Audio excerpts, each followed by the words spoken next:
আল্লাহ আমারে সব কিছুই দিছিল। একটা মানুষের যা থাকে সব দিছে, তার চেয়েও বেশি সুন্দর ছিল একটা মন। কিন্তু একটা সময় মনে করতাম যে সুন্দর মন রে বুঝি মানুষ পছন্দ করে। এখন দেখি না, কষ্টে পছন্দ করে। আল্লাহ পাকে আমায় এতটা কষ্ট আমার জীবনে বাড়িয়ে দিছে, তেমন হয় যে আমি সারা জীবনও শুধরাতে পারবো না। আমি সুখের চেয়ে কষ্টটাই পাই বেশি।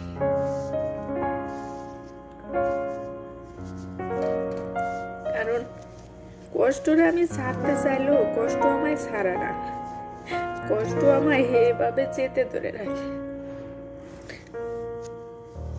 আমার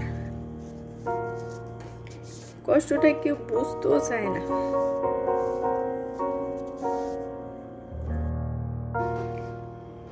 সংসারের বড় ছেলেরা শুধু একা কষ্ট করে না, কষ্ট তো করে ওই মেয়েরা যার বড় একটা ভাই নেই।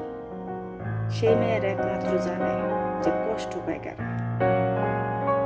একটা বড় ভাই না থাকার কারণে যে তার কতটা কষ্ট করে সংসারটা চালাতে হয় বা কতটা কষ্ট করে তার বড় হতে হয়, একমাত্র ওই মেয়েটা ছাড়া আর কেউ জানে না। বড় ভাই মানে কি? মাথার উপরে একটা বট গাছ। বড় ভাই মানে কি? বোনের মাথার উপরে ছায়ার মতো থাকা। বড় ভাই মানে কি? বোনের যত শখ আহ্লাদ আছে ভাই পূরণ করে। ভাই থাকলে কেউ কিছু বলতেও সাহস পায় না, তার কষ্ট করতে হয় না, ওই বড় ভাই সব পূরণ করে। তো যার বড় ভাই নাই, একমাত্র সেই ভালো জানে, আর কেউ জানে না।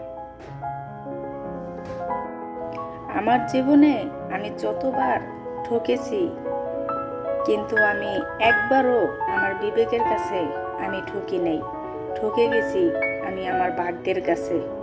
আমি যে জিনিসের আশা করতাম, কিন্তু আমার জানা ছিল না যে এই জিনিসটা আল্লাহ পাকে আমার ভাগ্যে লেখে নাই।